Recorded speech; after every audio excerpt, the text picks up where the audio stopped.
நல்லா இருக்கு மேடம் உங்க நீலி கண்ணீர். பழைய தமிழ் சினிமால ஹீரோவுக்கும் வில்லனுக்கும் சண்டை நடந்து முடிந்த பிறகு பினிஷிங் டச் கொடுக்க போலீஸ்காரங்க வருவாங்க. அது மாதிரி தான் இப்போது திமுகவின் கனிமொழி அவர்கள் வந்திருக்காரு. தமிழகத்திலும் சென்னையிலும் தென் மாவட்டங்களிலும் வெள்ளம் வந்து மொத்தமாக புரட்டி போட்ட பின்பு சாவகாசமாக இப்போது அவர்களுக்கு உதவி செய்ய சபதம் எடுக்க வேண்டும் என்று பொங்கல் வாழ்த்தில் குறிப்பிடுகிறார் கனிமொழி. அடடா, இவ்வளவு சீக்கிரம் சொல்லிட்டீங்களே மேடம், பொறுமையா தீபாவளி வரைக்கும் வெயிட் பண்ணி சொல்லி இருக்கலாம்ல.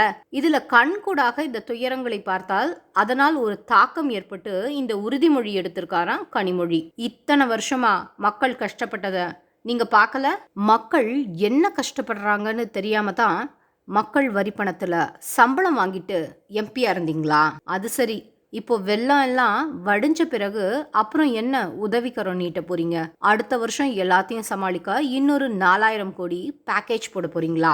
இல்ல அடுத்த வருஷம் எல்லாத்தையும் சமாளிக்க மக்களை வெள்ளத்தில் தத்தளிக்க விட்டு ஹெலிகாப்டரில் இருந்து பிரெட்டும் பால் பாக்கெட்டும் போட்டு உதவிக்கரம் நீட்ட போறீங்களா? அடடா, பால் எல்லாம் அத்தியாவசிய பொருளா என்று உடன்பிறப்புகள் கேட்டத மறந்துட்டோம். அப்படி உதவிக்கரம் நீட்ட வேண்டும் என்றால் உங்க அப்பா புகழ்பாட நடிகர்களை வைத்து ஒரு கூட்டம் போட்டீங்கல்ல, உங்க அண்ணனின் மகன் புகழ்பாட ஒரு மாநாடு நடத்த போறீங்கல்ல. மக்கள் படும் கஷ்டங்களை நேரில் பார்த்ததால் ஏற்படுத்திய தாக்கம் காரணமாக இந்த புகழ்பாடும் கூட்டங்களை கேன்சல் செய்து அந்த பணத்தில் நீங்க நினைச்சா மக்களுக்கு உதவிருக்கலாம். ஆனா அதெல்லாம் செய்ய மாட்டீங்க.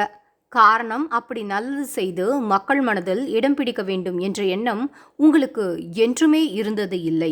மாறாக இந்த வருடம் தேர்தல் வருடம் என்பதால் மக்களின் துயர் பார்த்து துடித்து விட்டேன், எனக்குள்ளே தாக்கம் ஏற்படுத்தி விட்டது என்று வசனம் பேசி கொண்டிருக்கீங்க. இன்னும் இந்த நாடகத்தை பார்த்து மக்கள் ஏமாறுவார்கள் என்று நீங்க நினைக்காதீங்க.